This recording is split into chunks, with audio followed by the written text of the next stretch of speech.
Assalamualaikum warahmatullahi wabarakatuh. Waalaikumsalam warahmatullahi wabarakatuh. Bismillahirrahmanirrahim. Alhamdulillahi rabbil alamin. Wabihi nasta'in ala umurid dunya waddin. Wassalatu wassalamu ala ashrafil anbiya wal mursalin. Sayyidina wa maulana Muhammadin wa ala alihi wa ashabihi ajma'in wa la hawla wa la quwwata illa billahil aliyyil azim. Subhanaka la ilma lana illa ma 'allamtana innaka antal alimul hakim. Allahumma anfa'na bima 'allamtana wa 'allimna ma yanfa'una wa zidna ilman nafi'a. Amin ya rabbal alamin. Bapak Ibu hadirin wal hadirat rahimakumullah.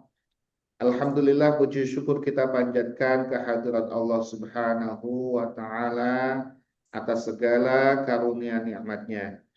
Sholawat dan salam semoga senantiasa terlimpahkan kepada junjungan kita Nabi besar Muhammad sallallahu alaihi wasallam, kepada keluarganya, sahabat-sahabatnya, dan para pengikutnya yang senantiasa mengikuti sunnah-sunnahnya sampai hari kiamat.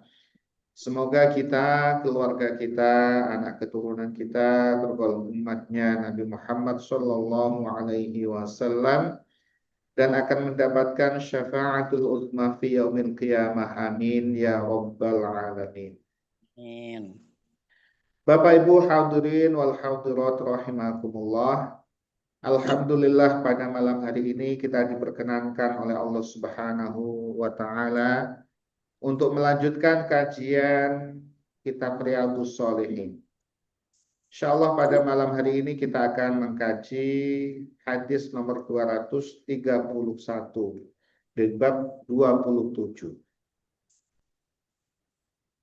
Bismillahirrahmanirrahim. Qala al-muallif rahimahullahu ta'ala wa nafa'ana bihi wa bi'ulumihi fid dharaini amin. Wa an Aisyata, dari sahabiyah Sayyidatina Aisyah radhiyallahu anha, semoga Allah meridhai Sayyidatina Aisyah putri Abu Bakar, istrinya Nabi Muhammad sallallahu alaihi wasallam. Sayyidatina Aisyah itu ditinggal wafat oleh Rasulullah sallallahu alaihi wasallam usianya baru 17 atau 18 tahun. Masih sangat muda dan sangat cerdas, ya. Beliau sudah hafal banyak hadis dari Nabi Muhammad Shallallahu Alaihi Wasallam yang tercatat di kitab hadis 2210, yang tercatat di hadis, yang di kitab hadis. Kemudian yang beliau hafalkan lebih banyak lagi. Dan beliau hidup setelah ditinggal oleh Rasulullah selama 40 tahun. Sehingga beliau wafat pada tahun 47 Hijriah. Jadi 40 tahun mengawal sepeninggal Rasulullah, beliau termasuk yang mengawal keberlangsungan Islam itu. Di dalamnya ada penulisan Al-Quran. Jadi otentik sekali ya Al-Quran ini penulisannya. Pada masa Sayyidina Abu Bakar sudah dimulai, kemudian pada masa Sayyidina Utsman itu diperbanyak lagi. Jadi kalau ada yang bilang Al-Quran itu tidak otentik, tentu salah. Karena sanadnya betul-betul melekat, ya. Banyak sekali sahabat-sahabat yang hafal Quran ketika dituliskan Al-Quran itu. Dan tidak mungkin kemudian ada yang salah dan keliru, sahabat kemudian tidak memperbaiki. Tidak mungkin. Karena pada masa sahabat itu, ya, itu adalah masa terbaik. Ya, masa terbaik.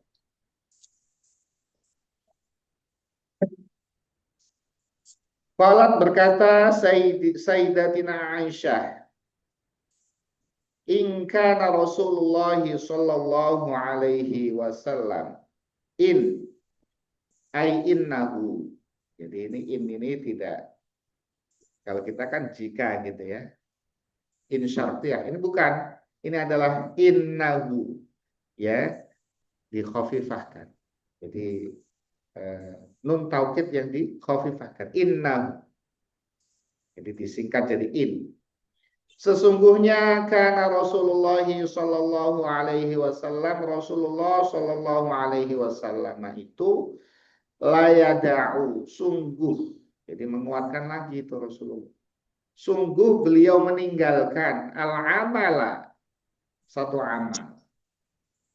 Wahua, sedangkan Rasulullah sallallahu alaihi wasallam yuhibbu, itu suka atau senang ayyamala, untuk beramal bihi, dengan amal tersebut. Sungguh Rasulullah Shallallahu Alaihi Wasallam itu meninggalkan satu amal yang padahal beliau sangat menyenangi amal tersebut untuk beliau lakukan.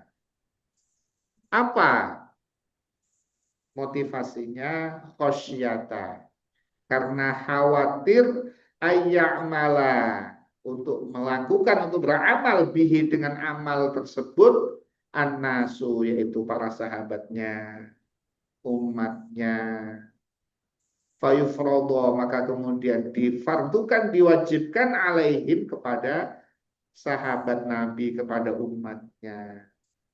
Muttafaqun alaih, hadis tersebut adalah riwayat Imam Bukhari Muslim, sahih hadisnya.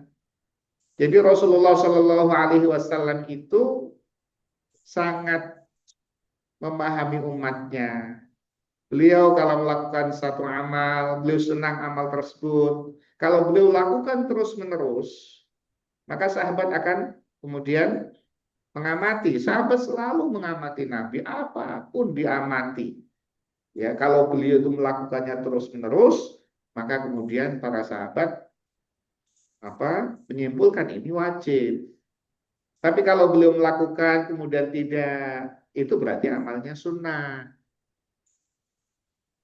Maka ketika Rasulullah SAW beramal, ya 1, 2, 3 kali, itu beliau kemudian tinggalkan amal tersebut. Kenapa? Khawatir nanti sahabat-sahabat menyimpulkan amal itu sebagai amal wajib, yang kemudian malah membebani para sahabat, membebani umatnya.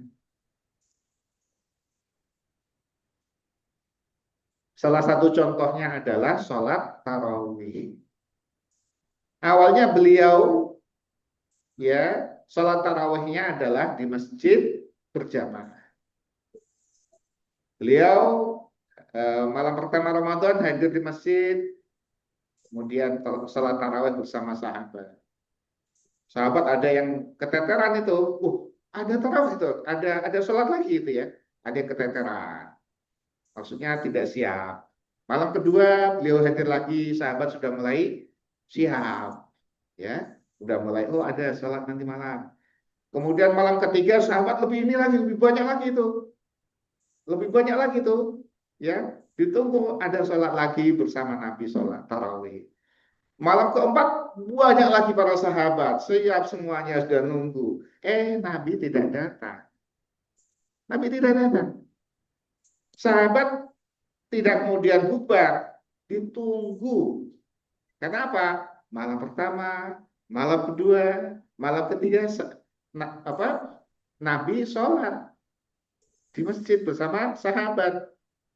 Ditunggu, barangkali Nabi sedang capek atau ketiduran atau apa, ditunggu para sahabat sampai subuh ditunggunya. Bayangkan itu ya, ketaatan sahabat kepada Nabi itu demikian, ya. Ya. Alhamdulillah tadi itu ya, tadi saya sholat di rumah karena kayaknya nih listrik mati gitu ya. Wah, kayak ini itu. Di anak rame kan di rumah kan. Itu rame. Ya sudah, daripada ribut nanti, ya udah saya sholat di rumah. Saya kira mati terus lampunya. Begitu buka telur hidup ya. Alhamdulillah datang ke musola. Alhamdulillah masih ada ini.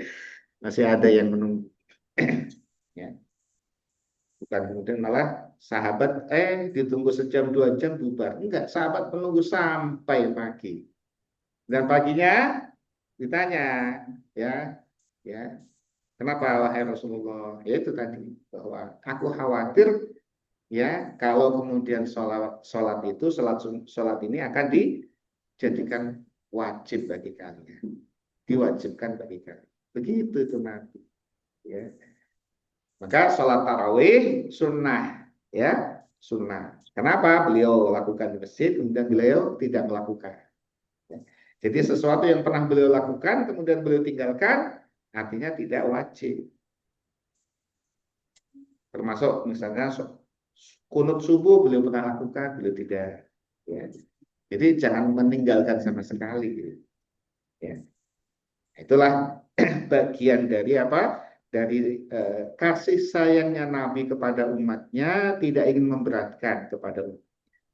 Ya cukup dengan sholat fardu. Bahkan ada salah satu sahabat Nabi, ya, yang kemudian bertanya kepada Nabi, wahai Nabi, seandainya aku hanya sholat saja fardu 5 waktu saja, aku tidak menambahkan sholat sunnah yang lain. Kemudian saya lakukan puasa Ramadan saja. Saya tidak tambahkan puasa sunnah yang lain. Ya. Kemudian aku makan atau halalkan yang halal saja dan aku tinggalkan yang haram. Maka apakah aku masuk surga? Nah, kata Rasulullah SAW. Betul, engkau akan masuk surga. Jadi beliau sahabat tadi tidak menambah sholat sunnah satu pun. Sholat rawatib tidak menambah.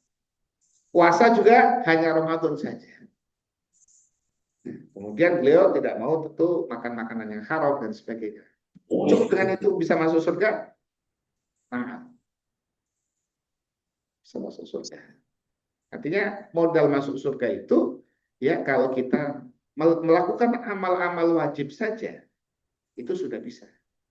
Padahal amal wajib kita sholat 5 waktu, puasa Ramadan, zakat kalau mampu. Ya, zakat itu kalau mampu. Kalau nggak mampu ya nggak wajib zakat. Zakat fitrah kalau mampu. Ada yang nggak mampu zakat fitrah, nggak ada sama sekali yang dizakatkan, mau zakat apa? Gitu. Kecuali ada. Zakat fitrah itu wajib ketika dia di akhir itu puasa Ramadan itu dia ada untuk makan besok. Ini nggak ada sama sekali mau dizakatkan apa. Sampai seperti itu juga tidak wajib zakat. Tapi masa ada sih, nggak ada seperti itu ya. Ada lah tentu simpanan untuk bayar itu berapa 20.000 misalnya ada. Tapi kalaupun tidak ada sama sekali tidak wajib. Itu Islam. Jadi Islam itu adalah agama yang mudah, agama yang murah. Ya. Maka kalau kemudian umatnya memberat-beratkan agama ini, menganggap agama itu sulit, berarti dia kurang memahami. Apa yang sulit?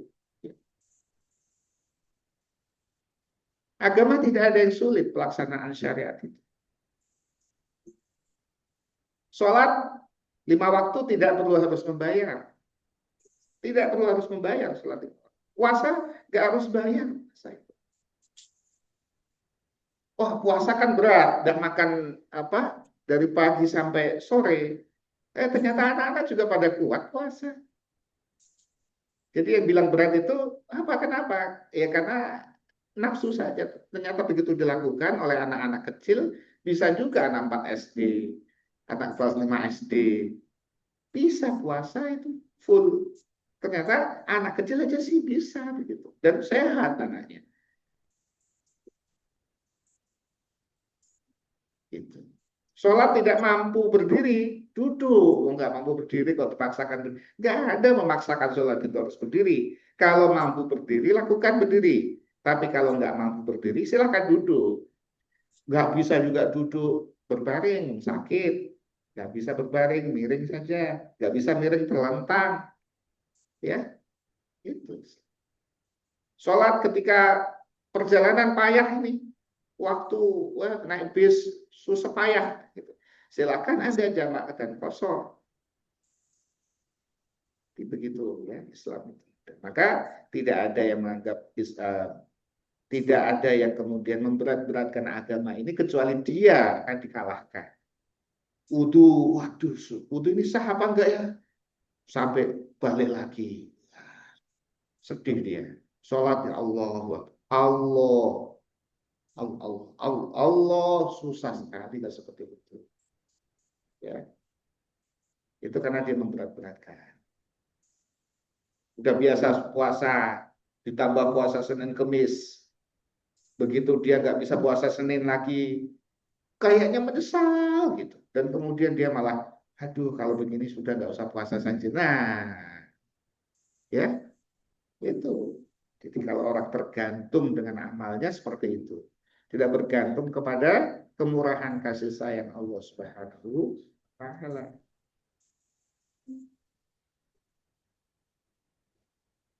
Islam adalah agama yang mudah. Dan Nabi Muhammad SAW itu tidak ingin memberatkan kaumnya, memberatkan umatnya, memberatkan kita. Ini. Wa anha, dan dari Sayyidatina Aisyah radhiyallahu anha, semoga Allah meridhai Sayyidatina Aisyah, qalat, berkata Sayyidatina Aisyah, nahahumun nabiyyu sallallahu alaihi wasallam 'anil wisali. Nabi Muhammad Shallallahu Alaihi Wasallam melarang kepada sahabat untuk melaksanakan puasa wisol. Puasa wisol. Apa puasa wisol itu? Puasa wisol adalah puasa, ya, kemudian saat buka tidak berbuka, sambung lagi ke hari berikutnya, tidak makan sama sekali, tidak minum sama sekali. Jadi puasa nyambung puasa berikutnya tanpa membatalkan. Itu puasa wisol. Bagi orang yang sedang semangatnya beragama, itu maunya begitu. Kalau udah lagi puncak-puncak semangatnya, maunya puasa terus. Kalau lagi puncak-puncaknya sholat, maunya sholat terus. Kalau lagi senang-senangnya ngaji terus. Maunya begitu. Padahal ketika itu dilakukan, satu ketika bosan malah bablas sama sekali. Itu tidak baik. Ya, tidak baik mengaji sehari hatam, kemudian nggak ngaji lagi sampai berbulan-bulan. Kenapa? Berat rasanya itu tadi itu. Udah terasa payah tadi itu. Lebih baik ngaji salaman, daripada ngajinya langsung sekian juz, berikutnya nggak ngaji lagi. Kenapa tadi? Tadi udah habis energinya tadi itu. Udah kayak dihabisin. Harusnya lari maraton itu diatur energinya, ini dulu sprint dulu dia maraton.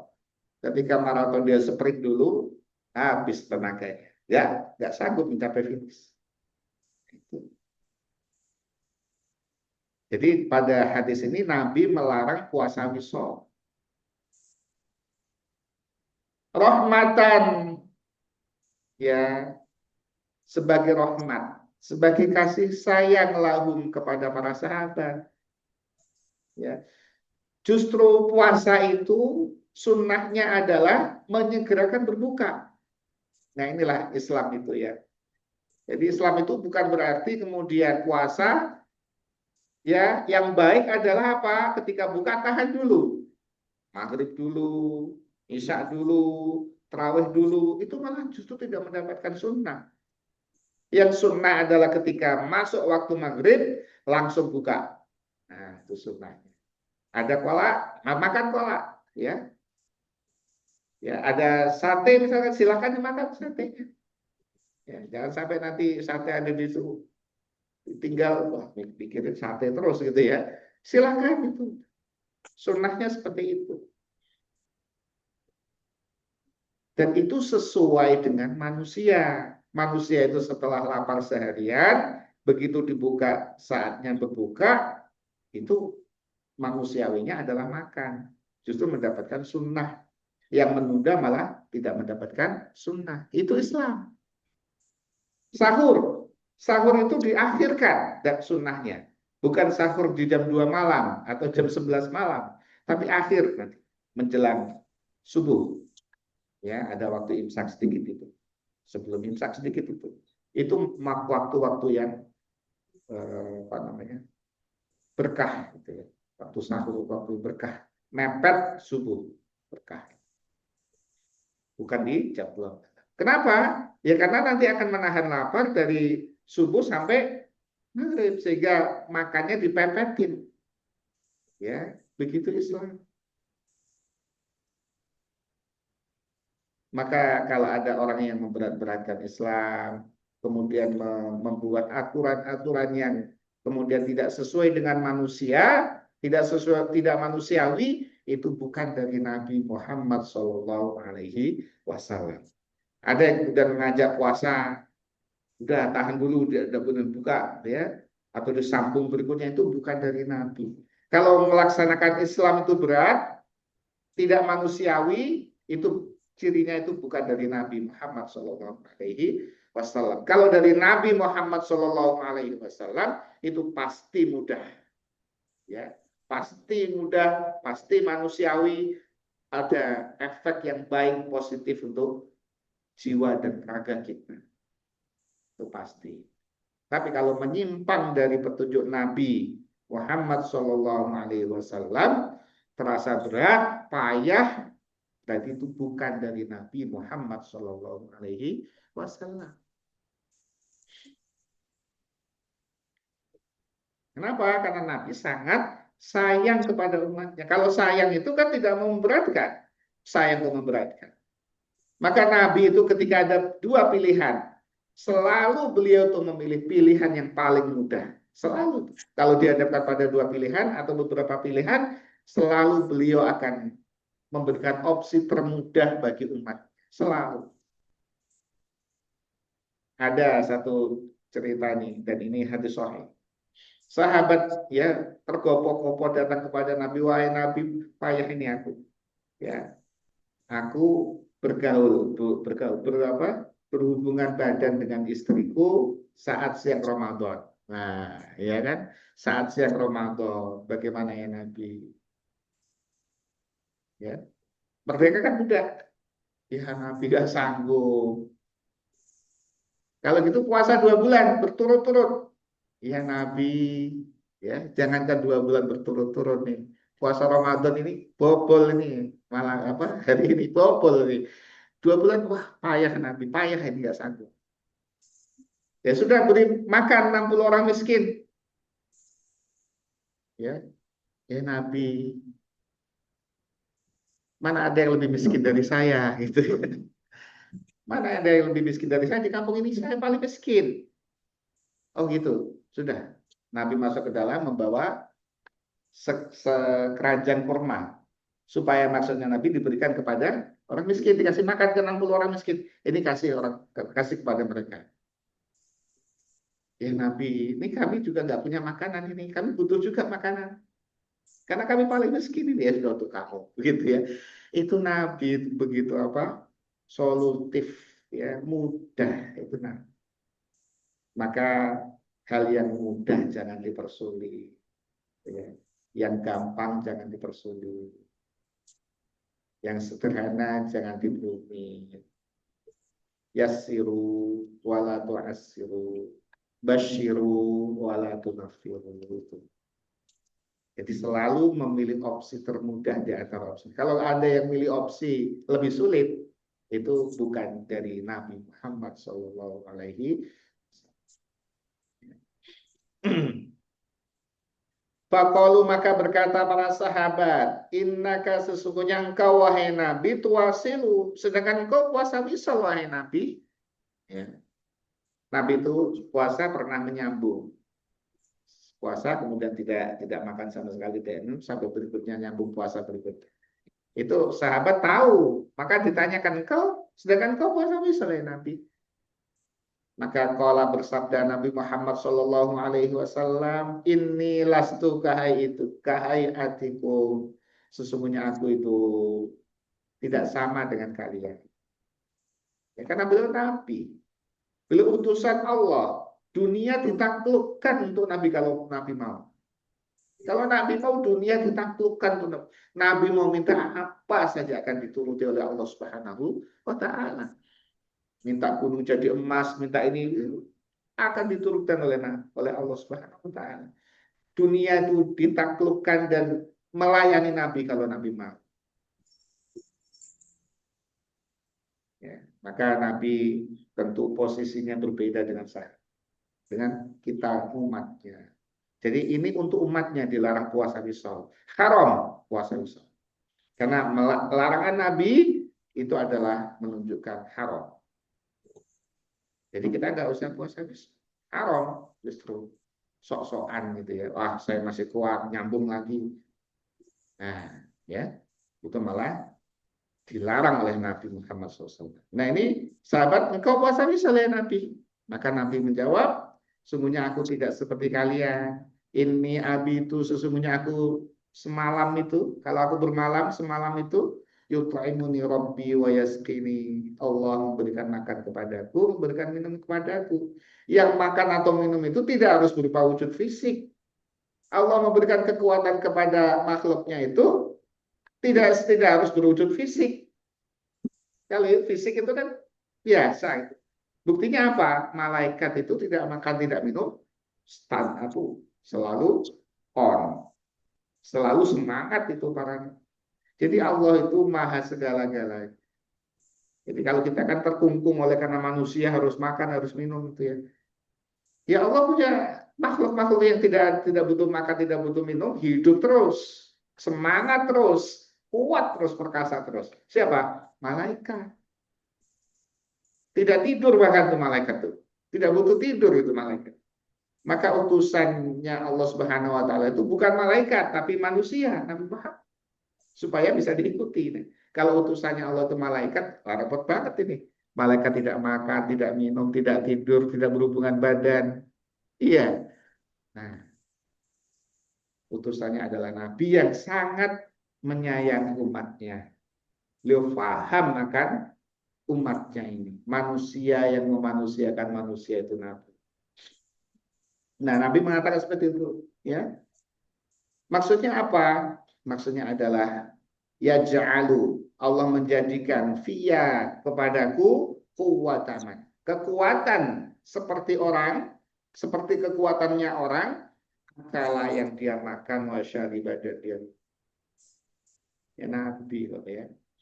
Jadi jangan samakan aku dengan kalian. Aku ini ya karena saking cintaku kepada Allah Subhanahu wa taala, maka makan minum itu tidak menjadi satu yang apa ya? Kita kan siang saatnya makan, sore saatnya makan, pagi saatnya sarapan kan begitu kita ini. Kalau Nabi nggak mikir itu, karena Nabi sudah menyambung kepada Allah Subhanahu wa taala. Sambungannya betul. Ya. Jadi Nabi melarang kepada umatnya untuk puasa wisol karena sayangnya Nabi kepada umatnya. Udah disayangi seperti itu kok nggak mau, ya. Nah itu ya. Wallahu a'lam bishawab. Bapak Ibu hadirin wal hadirat rahimakumullah, demikian kajian kitab Riyadhus Shalihin untuk malam hari ini. Semoga kita semuanya senantiasa diberikan karunia kesehatan, keselamatan, ilmu yang bermanfaat fid dini wad dunya wal akhirah. Amin ya rabbal alamin. Amin. Mari kita tutup kajian kita dengan membaca doa kafaratul majelis. Bismillahirrahmanirrahim. Subhanakallahumma wa bihamdika asyhadu an la ilaha illa anta astaghfiruka wa atubu ilaik. Walafu minkum. Wassalamualaikum warahmatullahi wabarakatuh. Waalaikumsalam warahmatullahi wabarakatuh.